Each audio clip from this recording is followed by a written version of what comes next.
Assalomu alaykum vatandaşlar. Mustaqillik yo'lida izdenish programmamizning 43. soniga xush keldinglar. Bugun biz Cumhuriyet Reisimiz Doktor Mamtun Efendimni vaziyat va mulohaza program suhbatimizning 2. soniga xushlandırlıqla taklif qildik. Programmamizga xush keldingiz. Hoş bulduk. Biz oldin qatam vaziyat va mulohaza deb nurg'un narsalarni so'zlagan, ammo Mamtun Efendim Amerika sayılım doğruluk gap qilgandan keyin hozir ko'pdir inkas tushdi.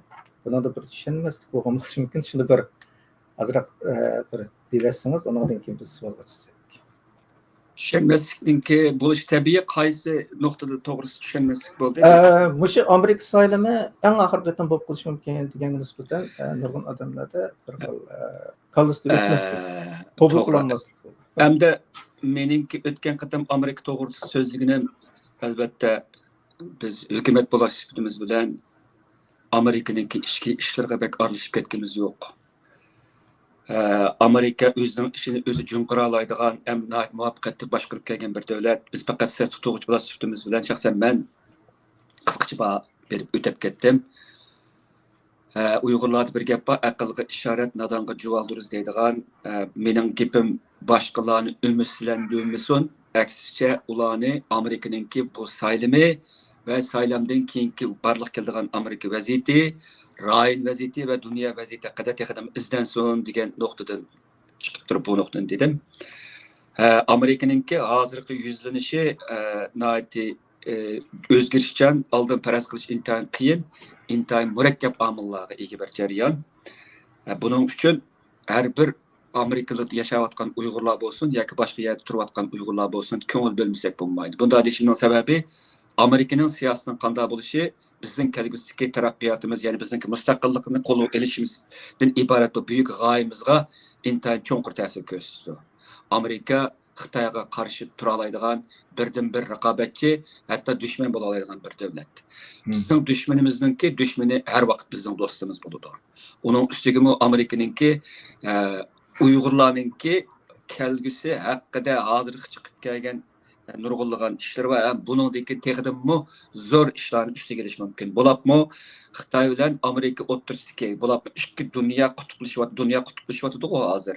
G'arb dunyosi bilan birik ramkasidagi davlatlar. Bu davlatlar Xitoy, Rossiya, Braziliya,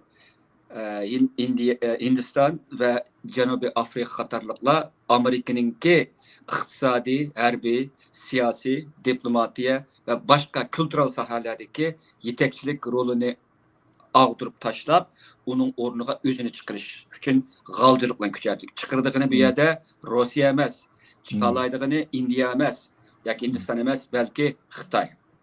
Bu bizning emas, balki butun dunyoning mahshar kuni bo'ladi.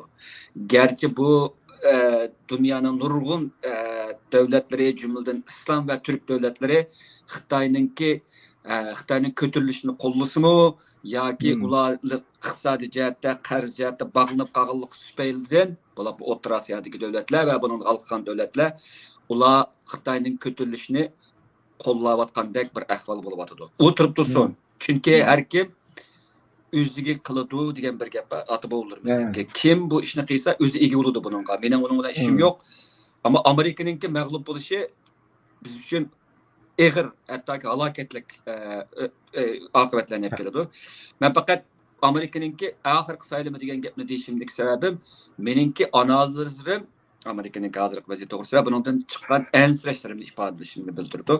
Unda bo'lmag'ay, men xato chiqsam ko'p qo'shilmay bu jihatga ilib ketgan. U chaqda Amerikaning saylami oxirgi saylam bo'lmay, balki Amerika bundan keyin texadam kuchlanib menib ketishi mumkin.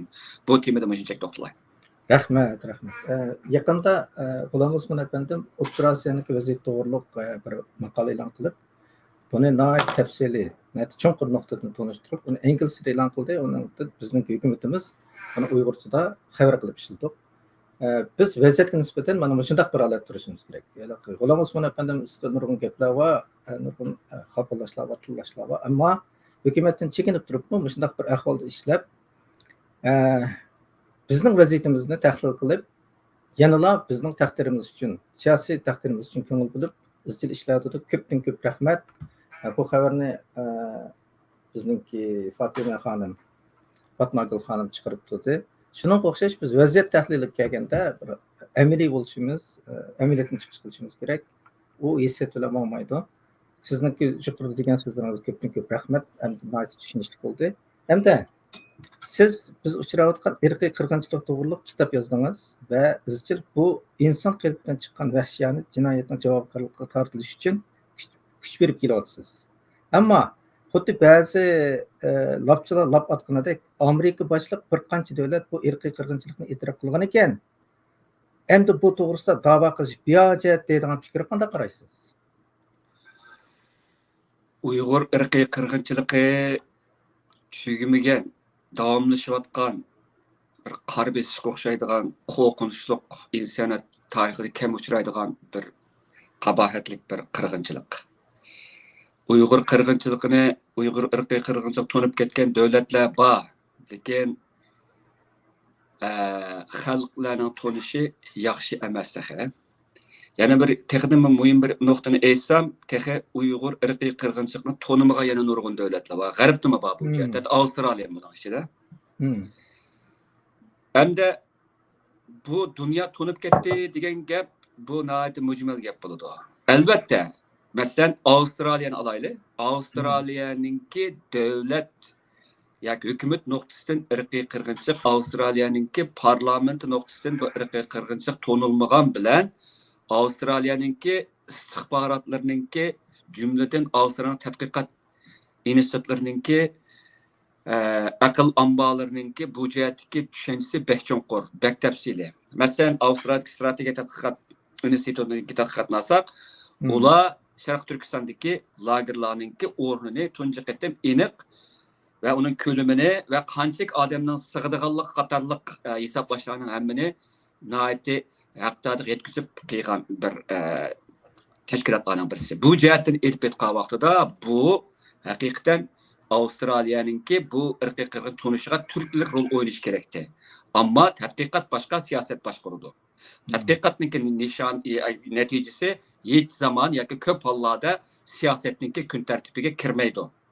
Siyosat tadqiqotlar natijasidan foydalanadi, uni faqat tanlash xarakterlik foydalanadi. Uning hammani olmaydi.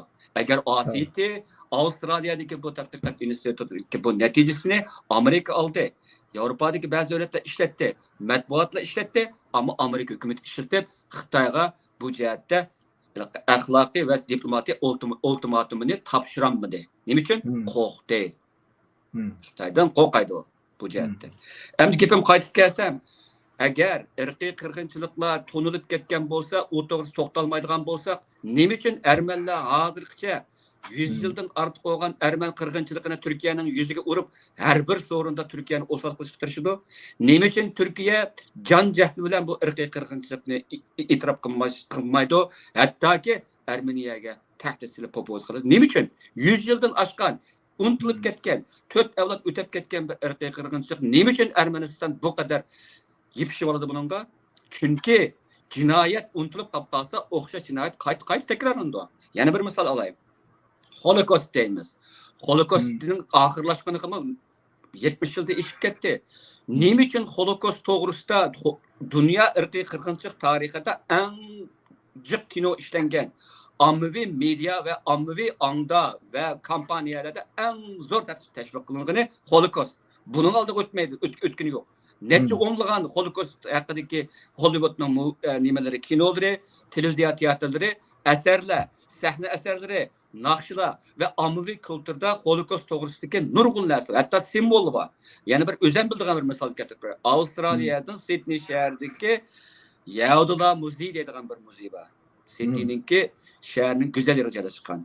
Bu muzeyninki kengaytirish oldi turayotganligidan xabarim bor. Bu muzey nima uchun kengaytirdi? Bu muzeyning ichida nima bor degan vaqtda ko'pincha Holocaustga oid narsalar bor. Ondan Yahudilarninki Avstraliyadagi tarixi bor. Nima uchun Holocaustga oid bu narsa yana kengaytirilishini qalaydi? Chunki bu unutilmaslik kerak, qaytlanmaslik kerak. Bu haqdagi davlatlar, shaxslar va kuchlar har vaqt o'zininki axloqiy burchini unutib qolmaydi. Tegishli bo'lsa axloqiy burchni uchun mas'ul bo'lmaydi. Buning uchun har vaqt Uyg'ur qirg'inchiligiga o'xshash. Bizdagi çoğun işini kılanmadık, dünyaya tanıştıqdek işlerini kılanmadık. Mesela siz degan gap keleydi hemen. Uyghur irqiy qirg'inchilik to'g'risida hozir shohidlarninki aslimalarininki chet elda o'qilishi bahosi intayin yaxshi. Nima uchun? Dunyo hikoyani anglashga amroq keladi. Zulm uchrug'ining hikoyasininki qudrati necha o'nlagan ilmiy asarlarning qudratidan kuchli bo'ladi. Nima uchun? Chunki u zulmning hikoyasininki u anglag'uvchilarni hissiyot jihatdan ta'sirlantirish yoki qadimgi grek tilida katarsis qilish, axloqiy tuyg'ularni qo'zg'ash, ularni bir ish qilishga harakatlantirishdek bir alohidlik bir bo'ladi. Endi ilmiy sohaga qarab boqaylik. Ilmiy sohada Uyg'urlarninki qiyg'onlari bek oz. Yo'qning o'rnida. Misol keltirayman. Turkiyada Uyg'ur irqiy qirg'inchiligini yezib, tadqiq qilib, yoki nim qilib, voyaga yetkazib, Turklarni titirtib etgan birmi Uyg'urninki tadqiqotchisini bilmayman, yoki boshqa jihatni bilmayman. Turk tilida bilib shuni qilayotgandim. Arablarnikini deyli. Arabcha biladigan Uyg'urlar intayin jiq. Arab tilini Qur'on o'qishni o'rgansak bo'lmaydi. Arab tilini bilganlarninki shu tilda necha millionlagan odami bor, bir arab dunyosiga ta'sir ko'rsatgandek asarlarning borligini men bilmayman. Yezganlar bordi, ammo zilzillik ta'sir ko'rsatganlari meningcha bek oz. Yana boshqa tillardan bor. Hatta Xitoy tilida deyli. Xitoy tilidami mayli Xitoyning cho'ng quruqligidan boshqa yerlardagilarni ta'sirlantirib etgan, ham ko'p hollarda istat ilindigan va deyildigan nurg'un gaplarning deyilganligini men bilmayman. Bu jihatda tehi dunyoga bildirish deganda go'dak holatda biz tehi. Bildirib bo'ldiq emas, bildiranmayot emas. Bildirdigan odamlarimiz bo'lmayotdi. Agar mushu laplarni atgan odamlar o'zlarining menga yozgan bir ingliz maqolasi ko'rsatib baqsin. Birlar. Men maqolani yozib, mayad e'lon qildim, manda ta'sir turibdi. Ta'sirini deyishmay turali. Avval qilish kerak buni.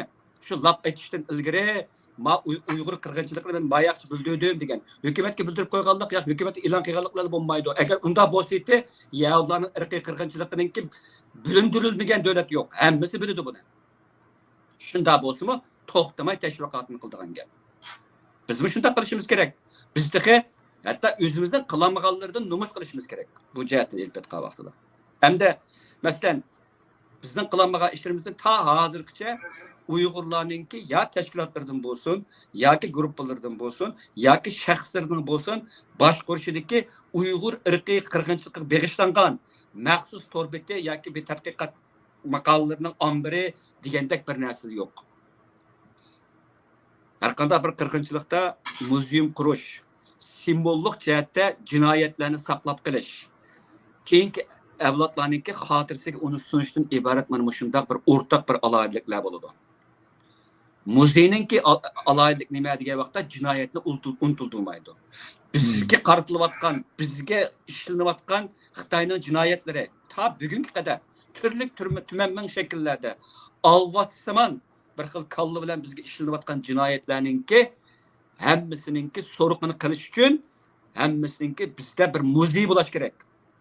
Agar fiziklik uy shaklidagi muzeyni qurolmasak, to'rdagi muzeylarimiz bo'lish kerak. Her vaqt bu mayli Xitoy bo'lsin, bizga bu jinoyat ish o'tkazayotganlar bo'lsin, yoki boshqalar bo'lsin, buni bilib turish kerak. Bizim bu nimani 8-10 yil oldu bizning irqiy qirg'inchiligimizga necha 100 yil davomlashishi kerak bu. Buning davosini necha 100 yil to'xtamay avlodlarimizga qilishimiz kerak. Ermenistonliklardan o'rganishimiz kerak bu jihatda. Mush ruhni Yahudilardan o'rganishimiz kerak mush ruhni. Yana boshqa qat'iyam uchirganlarninki tavranmas, azmas, mushunda kallani qaydirdigan, odamni ümidsizlantirdigan ve Uyg'urlarning manfaatiga butunlay qarshi bo'lgan apqashdi, hatto zaharxanda tashviqotlarga qarshi turishimiz kerak. Biz endi boshlayapmiz buni tashviqotini. Rahmat. Bu bizningki bütün xizmatimizning eng ustida turish kerak deganingiz aytgan to'g'ri bo'ldi. Oldimizda biz Sayragul xonimninki Lager to'g'risida kitobini o'zi bilan mustaqil bir suhbat o'tkazish orqali necha qismliq suhbat. Shuni tanishtiramiz. Chunki shundoq bir isbotga ega peshirin kechirgan odamninki yozib chiqqan kitobi kechirmishi tashlanib qolmasligi kerak. Bu nihoyat muhim deb o'ylaymiz. Bizning hukumatimiz qilayotgan vaqtni yaxshi o'rlashtirib olsak, oldimizda qilayotgan, qilmoqchi bo'lgan bir ishimiz. Hamda siz bir qatim biz muhojiratda qila oladigan eng chong ishimiz namoyish. Unimi qilmaslikqa bahona bo'lmasi kerak deganingiz yodimda. Ba'zi bir lapchilar izchil namoyishning roliga salbiy qarag'liq. Haqiqatan hozirgi vaziyatda namoyishning ahamiyati yo'qmi? Buningdan sirt ingliz tilida mustaqillik irodamizni va irqiy qirg'inchilikka uchrayotgan ahvolimizni dunyoga tunishtirib qilayotgan media faoliyatlarimiz, yezilayotgan maqolalarimizning ahamiyati yo'qmi? Mushu ishlardan mustasno bir baldoq yuqori pallik ko'tarilgan da'vo mavjudmi? Bu to'g'risida bir so'zlab bergansiz. Namoyish bu to'g'risida bizning chet elga chiqqandan beri qilayotgan ba'zi munozirlarimiz bor. Namoyishning ahamiyati bor deganlar bilan namoyishning ahamiyati yo'q deganlar o'rtasidagi fikrda o'xshamaslik shirkilash hattoki bas munozir xarakterlik ishlar ilgari yodimda bor. Bu bir normal bir ish, fikr erkinligining bir tarkibiy qismi. Namoyish erkin bir davlatda o'zining fikrini erkin o'tirg'i qo'yishni izlaydigan ma'lum shaxs, ma'lum guruhga yoki undan halqagan manfaat guruhlarininki o'zininki siyosiy va boshqa jihatdagi qarashlarini o'tirg'i qo'yishdiki qonun yo'li qo'ygan asosda o'tirib qo'yishdiki intayin unumli bir yo'l. Masalan, deylik biz o'zimizda qo'yib qoldirli Amerikaga qarasak yoki boshqa g'arb davlatlariga qarasak, yili ham namoyish insonlarninki o'zining fikrini bildirishdiki intayin muhim bir shakllarning birisi bo'lib kelyapti. Albatta, hozir to'g'rildimi namoyish qilish, masalan, X'ga qarasak yoki Twitterga qarasak, ma'lum bir narsani hashtag qilish orqali uning atrofiga nurg'ulg'an fikrlarni necha ming odam ko'rgan qilish orqali ma'lum bir qarash ilgari surilyapti. Masalan, saylamda bu narsalar hozir intayin zo'r, g'oyat zo'r bir nimaga chiqyapti-da. Masalan, shu falastinlik o'quvchilarninki va boshqalarninki Isroilga qarshi olib berayotgan namoyishlarga qarsakmi, buning bir qismi fizikalik shaklda her qaysi g'arb davlatlarininki simvollik, masalan, parlamentlarning oldida, hukumat binolarining oldida, parlament a'zolarining oldida elib berilyapti. Gerçi ba'zilari az sonda, ba'zi ko'p sonda bo'lsa-mu, yana bir qismi chu degan vaqtida to'g'rilarda tashviqot orqali bo'laqmo'mish ikkisini cho'r degan holda dunyoviy shaklda elib berilyapti. Endi to'g'ridagi namoyishlarning alaylik nima degan vaqtda bu fizikalik makonning va zamonning cheklamasiga uchirmaydi bu. Çok afzallik ega. Ehtimal bu namoyishning kelgusidagi bir shakli bo'lsin. Ammo mayli fiziklik jihatdan bo'lsin, mayli to'r jihatdan bo'lsin, har ikkisiga eng chong bir o'rtaqlik nima degan vaqtda kollektiv o'zininki siyosiy yoki boshqa irodalarini mushundaq yig'il shaklda, uyushtirilgan shaklda va ma'lum bir nishonni ko'zlagan asosda elib boradigan gap. Endi o'zimizning namoyishiga kelib qolsak, bizning namoyishlarimizning ichidagi nihoyatda intayin muhim o'rinda turadigan, mayli nerede o'tkazish to'g'risida, masalan, ba'zi nimalarda, munozirlarda Xitoy elchixonasining oldin o'tkazishning hech foydasi yo'q deydi, uni boshqa yerga o'tkazilgan gapda. Masalan, bizning Sidneyda elib berilayotgan bir namoyishninki o'tkazilayotgan yeri shaharninki eng qaynoq ko'zi, buningki necha damizlik vaqt intayin uzun bu namoyishninki, buni qilayotgan shu qarindoshlarimizninki qo'lga keltirgan nurg'unlagan yaxshi utuqlar bor. Endi namoyish bo'lmadi degan gap bu namoyish bo'lmasimi ketavergil bo'lishi mumkin.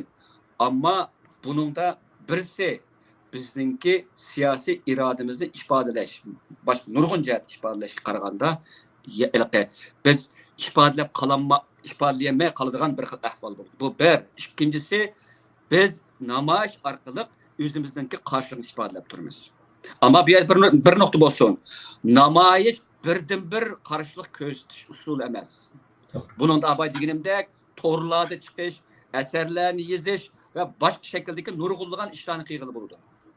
Ammo boshqa nurg'unlagan shakldagi ishlarni qilg'ili bo'ladi deganni asos qilib turib, namoyishni amaldan qoldirishning o'zi bu fikr jihatdagi cho'ltilikni bildirdi.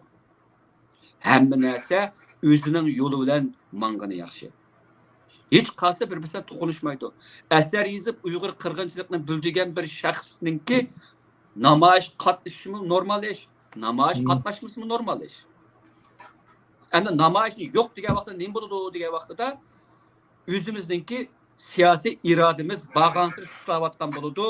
O'zimizningki siyosiy faoliyatlarga qatnashishdagi qizg'inligimiz bag'ansir soviyotgan bo'ladi. Unutib qolmaylik. Siyosat aql bilan qanchalik elib berilsa, hissiyot bilan shunchalik elib berildi. Siyosat muhabbat bilan qancha elib berilsa, g'azab va o'chmanlik bilan shunchalik elib berildi. Siyosatda insonning aqli qanchalik bo'lsa, hissiyotningki barliq tarkiblari shunchalik bo'ladi. Endi bu namoyish kelgan vaqtimizda insonning hissiyotidagi nurg'ulg'an omillarni portlash shaklida o'ttirg'a chiqardi. Masalan, bu deganim g'azab nafratni, o'ziningki ümidsizlikini yoki umidini yoki o'ziningki his tuyg'ularini, qizg'inliklarini va boshqa hissiyotlarning hammani namoyishda haqdodiq yetkazib chiqarib oldi. Xo'sh, bir ish barliq kelan unda bo'lsa, barliq kelmasligi mumkin, lekin barliq keladiğini hem kelalaydigini senin namoyish chiqqandan keyingi vijdoningning rohat bo'lishi. Edvard Saidning bir gapi bor, mashhur bir gapi bor. O'g'li so'raydi ekan, bu sen nimishqa bu İsrailga qarshi nima qilib tash atsa degan vaqtida men sana kelgusi avlodlarimga hech qilolmasam bu İsrailga tash atalaganligimni deb berish, tash atalash orqali qarshilik ko'rsatganligimni bildirish uchun men mushundan qatnashdim dedi. Edvard Said kim? Edvard Said degan Sharqizm ideyasining qurg'uvchisi. Sharqizm degan nima degan vaqtda u arablikningki g'arb mediasida, g'arbningki adabiyot elida qanday qilib sal qaralganligi, burmalanganligi va turli shakllarda g'arbningki tasavvuriga ko'ra qayta yaratilib chiqilganligini tanqid qilgan eng cho'nqur ijtimoiy tanqidchilarning birisi. Bu qadar arablardan chiqqan eng ulug' 20 asrdagi siyosiy bir tanqidchininki İsrailga tash etish orqali o'zininki vijdonining rohatini ko'zlashi haqiqatan biz uning oldida hech kim emas. Demak bir tash etishmi, mayli bizningki tash atayli yoki tuxum atayli yoki boshqa nima atayli, bizningki maydonimizni bildirdi, bizning g'ururimizni namoyon qildi, bizning siyosiy irodamizni aşağıda chiqardi. Qo'lidan cho'ng ish kelmaydi emas, ashning o'zi bir ish qila olganligimizni bildirdi. Bu orqali qanday qilamiz? Abay deganimdek vijdonimizni rohatlantiramiz. Yana qanday qilamiz? Atrofdagilarningki nimasini zaratlaymiz, hissiyotlarini. Hem avlodlarimizni tarbiyalaymiz mush orqali. Chunki bunda qilmasa namoyishning o'zi bir janggoh. Qurol yo'q, bayroq bor. Başka biz atılgan nemi yok. Lekin ağzımızdaki gap var. Şuarlar var. Nutuklarımız var. Bizdeki kaynap taşkınlık çömgen gazap nefret tolgan avazlarımız var. Bu arkalık biz özümüzdeki tiklikimizni, ölmegenlikimizni, dersençilikке, nağıkçılıkka, ırkı kırgınçılıkka karşı turduğanlığımızı, evlattan evlatga karşı turduğanlığımızı bildirimiz. Hoş. Bu bizning gapimiz emas. Dunyoda izlayotgan yoki adolat talab qiladigan yoki siyosiy o'zgarishni, ijtimoiy o'zgarishlarni barliq kiritishni umid qiladiganlarning hammasi degidek mana mushundaq his tuyg'ularni ifodalaydi. Bu olam shuni ish qilib etmaydi. Ertasi uning uluq qilayotgan namoyishdan ertasi natija chiqib hukumatga kelamiz biz siz degan ishni qilib birli demaydi. Masalan deyli. Klimatning o'zgarishi haqidagi namoyish 70-yillarda boshlangan. 70-yillarda. Hozir 50 necha yilning yozi mush haqdagi namoyishlar bo'lib kelyapti. Agar buni unumi bo'lmaydi, agar buningdan ortiq bir ishni kutatdik deydigan bo'lsa, ash qapqasi bo'ladi. Hamda savolingizning yana bir yeri kerak. Agar namoyish davri o'tgan bo'lsa, buningdan ulug' bir davrni yaratadigan bo'lib qolsa, mening o'rgangan bu ulug' davrni.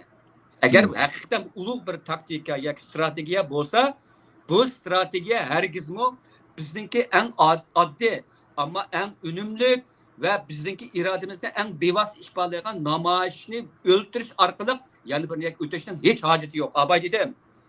Bu karşılık köşesinin türlük yolları ten paralel mevcut bulavırdıgan gap. Neyim için çok birini beka kılıp yani biz öteş gerek oldu bu. Bu kallını oynaş, kallını kaymaktaşın başka gap yok bir yerde. Eğer senin de o kadar ulu bir irados kılıver onu. Eğer seninki o işin hakikaten bizden kılıvatkan işimizde neçinin bolsa ben namayişimden kılıvereyim ki ama senin aklında peşinde manayım ben. Şunu mu kılay? Ama sen onu köstenmeysen bana. Ama benim kılalaydıgınım ne? Kınmaysa desen. Sizlerden ne farkın var seninki? Sen kimsen üzerine? Üzerine kim çağlaysa? Sen çıktın ki o şu namaşka. Şu dünya ve namaşını bolsam sen bir kıppa. Dünya ve namaşını kılıp bütün hem bir yerde Uygur'unu aşı ottağanını koparıp kopkanını mangızıp manganı jügerdi ver. Aklından biz peşinde biz manayla. Koruk gepke, müşük aptap çıkmaydı hazır. Vatandakiler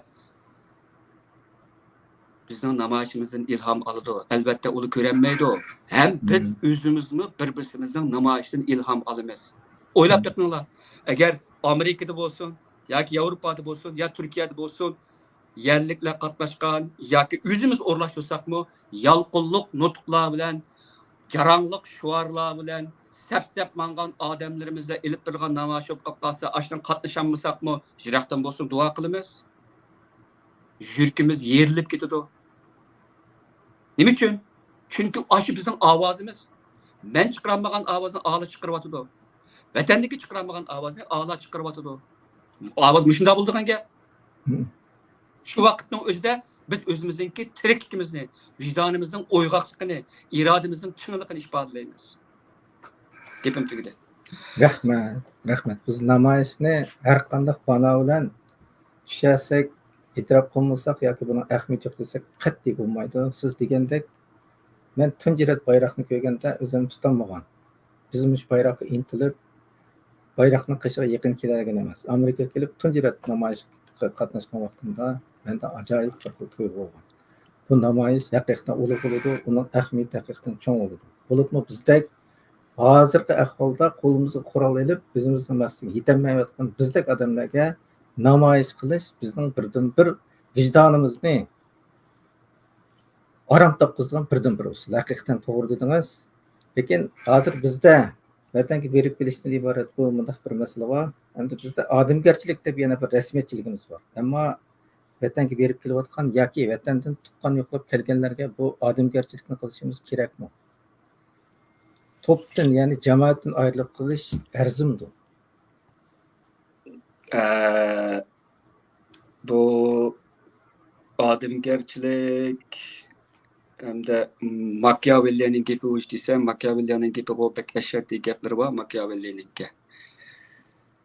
Political realizm yani siyasi realizm hakkındaki dastlabki qurg'uvchilarninki ideya ishlab chiqaruvchilarninki birisi Machiavelli.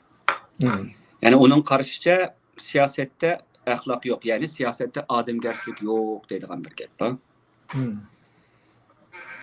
Bizninki Uyg'ur siyasi tariximizga qarasak, ko'p hollarda ahlak, adamgarchilik, to'g'ri tushunish yoki texdimmi boshqa bir xil shaklda aytsam, salaga ketish.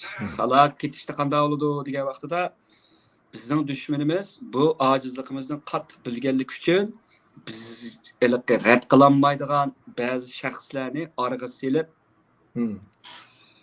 odamgarchiligimizni qo'zg'atib a'loning gapini rad qilib etsak xuddi biz o'zimizning cho'nglarga odamgarchilik qilmagandek bir xil tuyg'uni keltirish orqali bizni yomoncha qopqonlarga tushirib etgan. Hattoki Xo'yzulani ekkilib oldimizga Kur'an bilen ekkeldirip, o Xo'yzula Kur'an'a kolunu koyup birip, bizni işendirip, özümüzün düşmanının üçün hizmet kıyganını biz bilmey, halaketlik tarihlerini köygen. Aşımı, dinimizde bir gibi sattı qaraşda, dinimizdeki mukaddes bir qaraş, ama o suistimal kılınğa vaqtda, bizgi sunulğa vaqtda, biz saddılıqımız bilen, bu kolunu Kur'an koyuğa vaqtda dərtqin ki, biraz emesma deyimiz ki, ama anınki, siyasette oynanıvatqa vaqtda dinlenme yapleşmeydi qaldı. Dinlenme müstesna aldı, ahlakını mı qarıb qoyub, dinni mi qarıb qoyub, her qandaq nəsini qarıb qoyub, qip yalıngaç bir xil siyasi bir suiqasd üçün vasitə bulaşdı, numus qılmay qılıvatqanlıqı bizim kallımızға sığmaydigan gapda. Bundaq deşimning sebeplerining yana birisi, agar bir millatda siyosiy jihatda pishib yetilish ko'rilgan vaqtida u intayin dahshatli bir foyda ziyon manfaati bilan o'ynashdi. Uningda dada agar o'g'li siyosiy jihatda o'zining vataniga xiyonat qilsa, o'ldiriladigan bir gap bo'ldi. Masalan, nimaninki Google'ning demak Taras Bolba deydigan bir mashhur bir asari bor. Kazaklar haqida Taras Bolba deydigan bir jamoatninki bir oqsoqoli bor u asarda. O o'g'lininki o'zining dushmanlariga xizmat qilganligini bilib qilib, o'g'lini o'ldirdigan bir nim bor. Men Turkiyada bir nutq so'zlasam yamanchiq qayim qushlab ketgan. Qarindosh qatliamı vacibdir. U azroq bir zanglik gapda bu. Ya'ni siyosatni eng dahshat o'ynaganliginki, masalan bizningki Oğuzxondan tatib deyli. Oğuzxonning sharti intayin aniq. Menga bo'ysunsan, aman qolsa, bo'ysunmasan kallang elinido degan gapni deydi Oğuzxon. Hissiyat yo'q, odamgarchilik yo'q, qarindoshlik yo'q bu yerda. Nima? Ya bo'ysunish va ya bo'ysunmirish va. Bu siyosatninki ana nimasi qilipi mana bu shu. Bizning ijodlarimiz buni biladdi. Mangu toshlar qarab baqib bilga qaqqanninki yoki boshqalarning so'zlariga qarab baqaydi. Aşındım nəhayət çonqur bir siyasi təfəkkür var. Amma onundur yana azraq təvriniş bəzi nimələr yazılğaladı ba.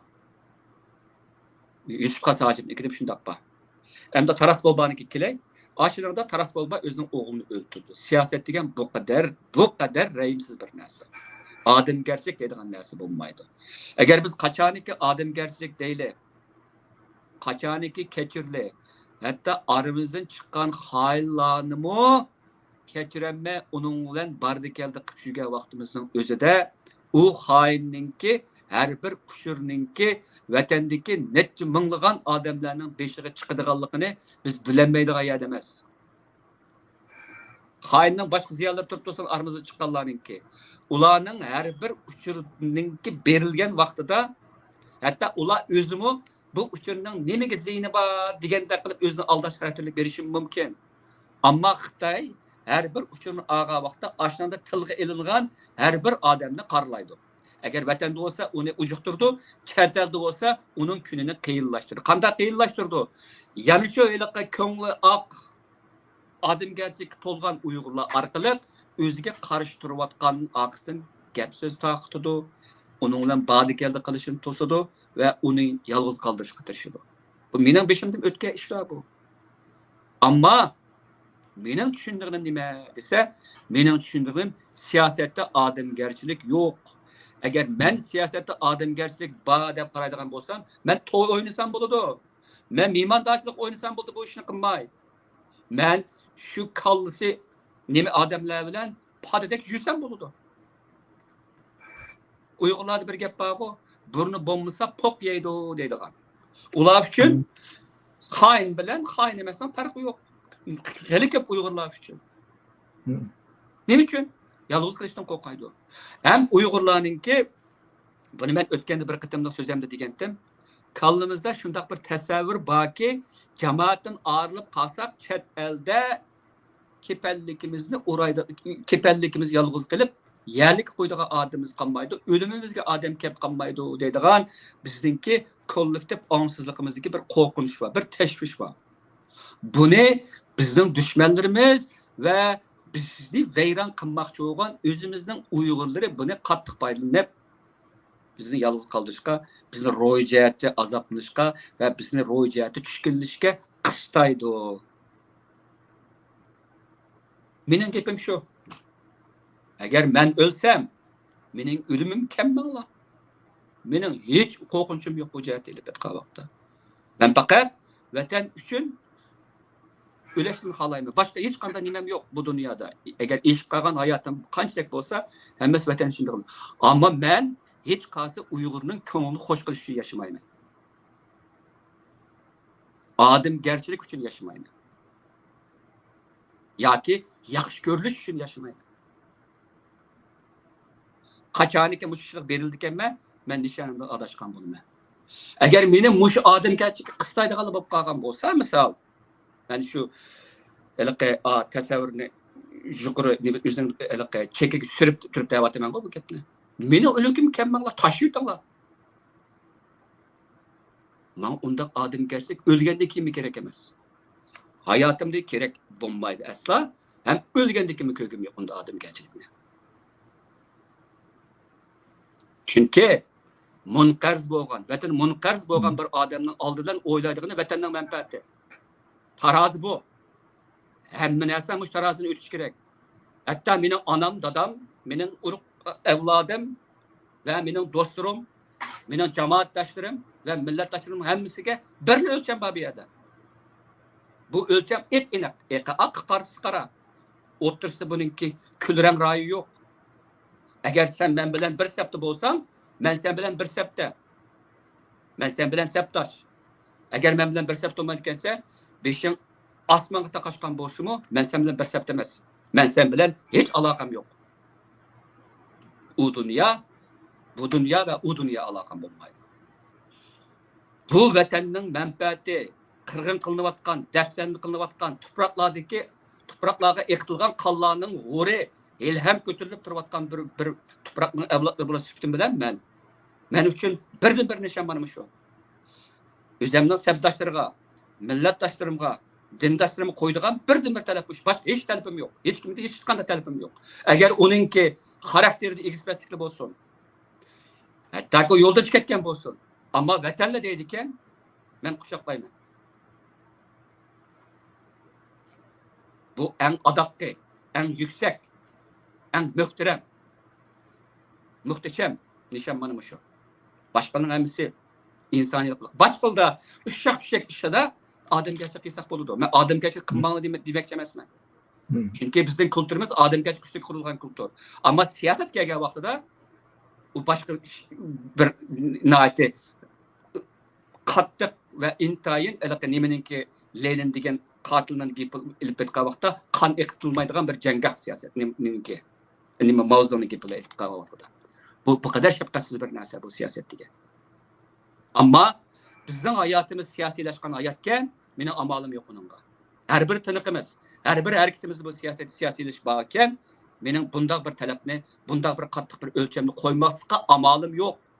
Ammo kunlik turmushda men oddiy bir Uyg'ur kelib chiqish, dastan ko'tarish bu ishlar bo'lish kerak.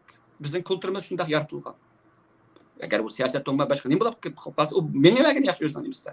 Men dedim-ku, hayotning turlari intayin ko'p, sohalar intayin nurg'un. Ammo biz uchun eng muhim, eng hozirgi biz qiyin ham biz har vaqt jiddiy qaramasak bo'lmaydigan soha bizning siyosiy sohamiz. Chunki bizning taqdirimiz siyosiy taqdir. Ham bizning ko'rayotganimizmi siyosiy qat'iyat mandatchilik etgan vaqtda. Shuning uchun bu siyosatlashgan hayotni yashmaslikqa amalimiz yo'q.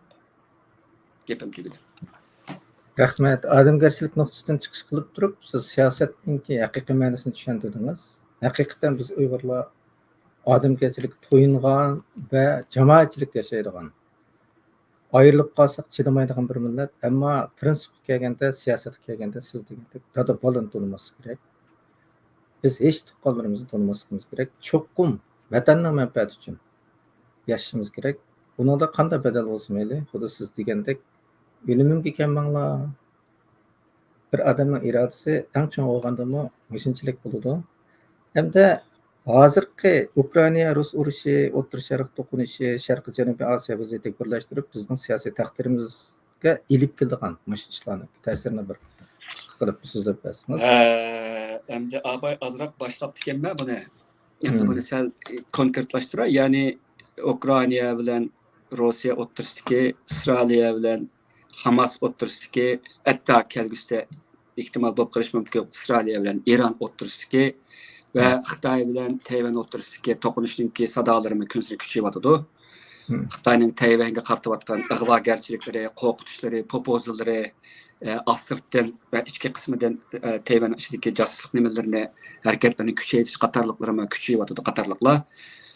Hem onun üstüge bu işlerin hemmisi Amerika'dan ibaret, mana şu dünyadaki intayin kudretli bir devletninki saylan bo'lib atgan vaqtida uchrayotdi. Hem de yaman cho'ng bir nuqtadan qaragan vaqtimizda abay deganimdek dunyoninki ikki qutbga jiddiy ilgirimi bo'lingan, ammo siziqlar haqida aniq bo'lib, hozir biz Xitoy, Rossiya qatarlıq İran və Cənubi Koreya, Şimali Koreyanın öz içinə alğan bu dövlətlər bilan Amerika, NATO və başqalar o'rtasidagi bu ikki qutbni ko'ryapmiz hozir.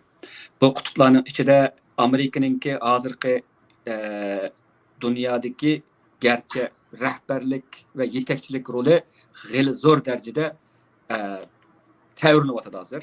Gerçi butunlay hamda tayyorlanayotadi, ammo Amerika hatto yiqilgan taqdirdami yoki qandaq bir narsa yuz berishdan qat'iy nazar Amerika yana bir yadro davlatlar qilish sifati bilan dunyodagi hozirgi ahvolda aldirab o'zininki hech bo'lmasa harbiy jihatdagi kuchini yo'qotib qo'ymaydi, ham qo'yolmaydi. Chunki yadro qurolliga ega bo'ladi ekan, dunyo bundan cho'chiydi. Har qanday Xitoy cho'chiydi bundan. Yadro qurol degan u boshqa gap bu. Ya'ni bu yerda yadro urush kirib qolgan vaqtida g'alaba qilg'ichi bo'lmaydi. Hammamiz butunlay supurib tashlaymiz yoki yer yuzida yo'qaymiz. Sekund nachir yo'qaydigan gap. Shu bu chaqchaq qildigan ish emas-da bu.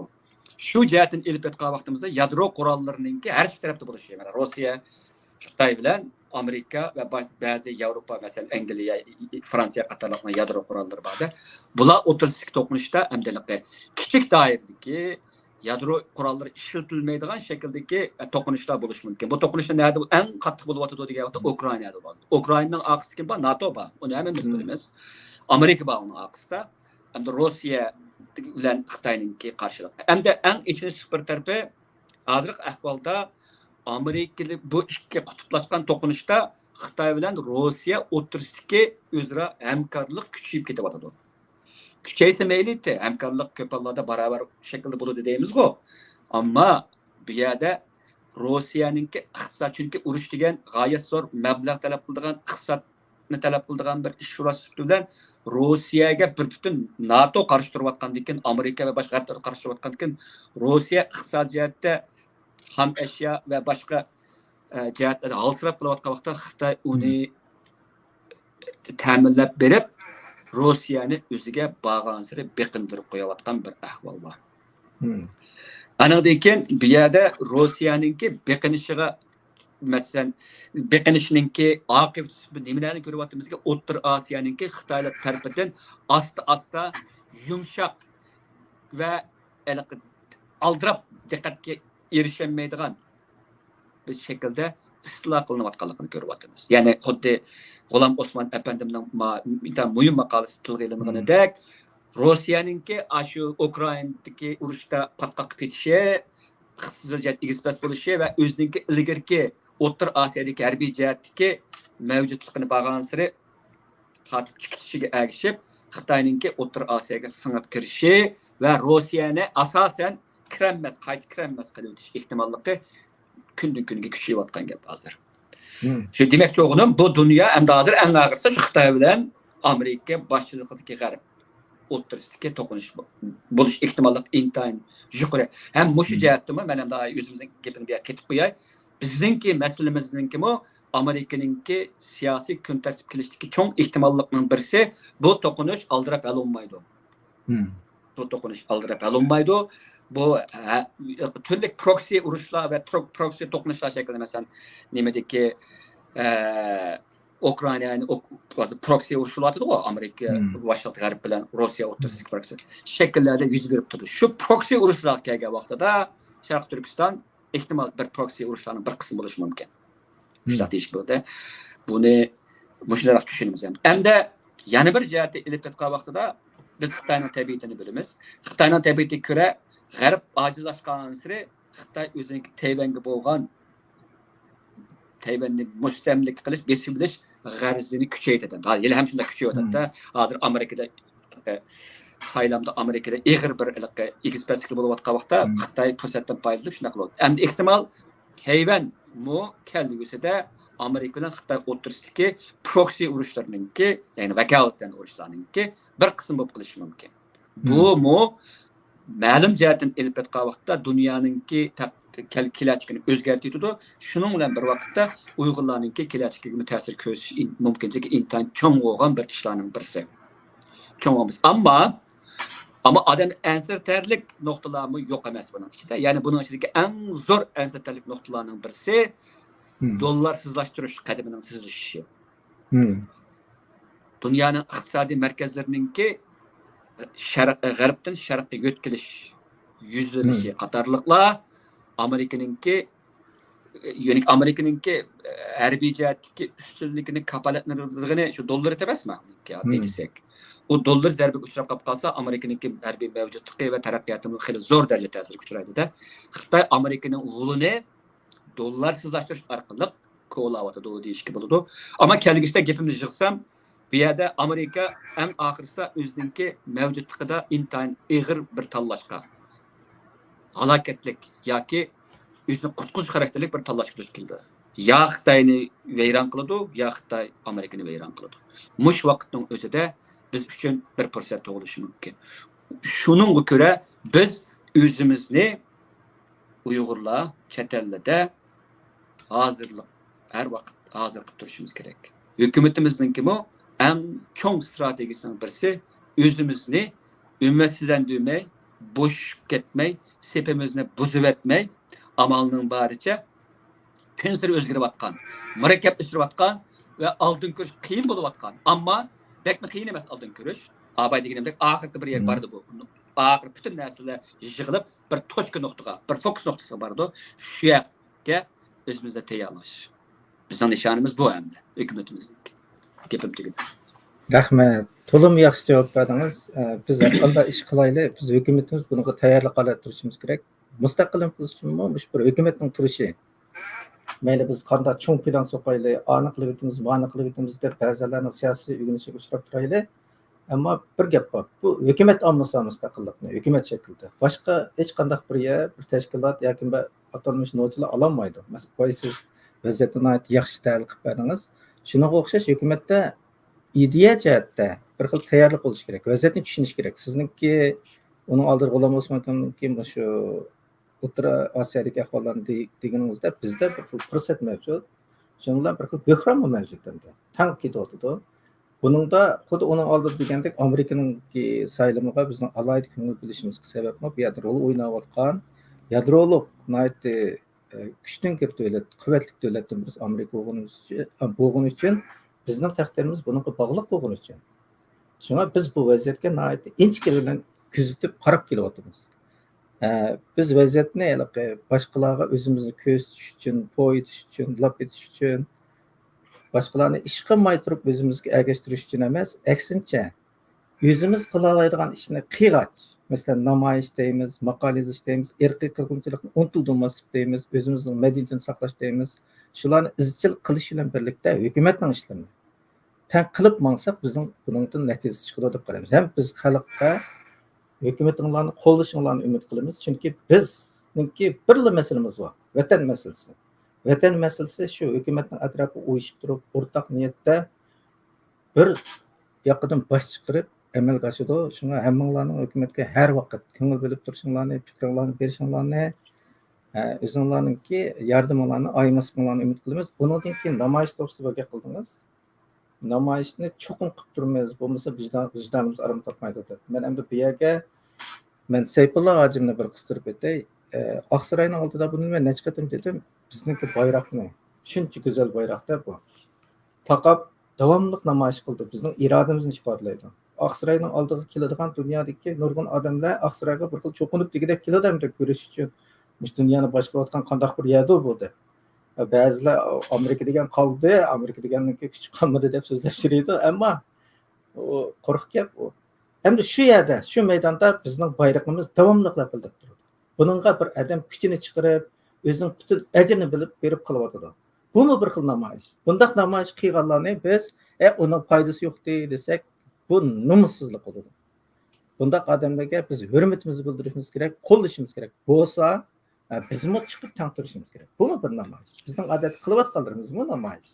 Shunga sizning pay so'zlaganlaringizning hammasi ko'pdan ko'p rahmat. Irqiy qirg'inchiligimizni cho'qim maydondan tushimiz kerak, namoyishimizni to'xtatmasimiz kerak, qo'limizdan kelganning hammani qilishimiz kerak vatan uchun. bugungi mush ajratgan vaqtingiz uchun Allohga rahmat, sizga rahmat. Hammanglarning mush vaqt xayrli bo'lsin. Bugungi programmamiz o'sha oxirlashdi. Xayr.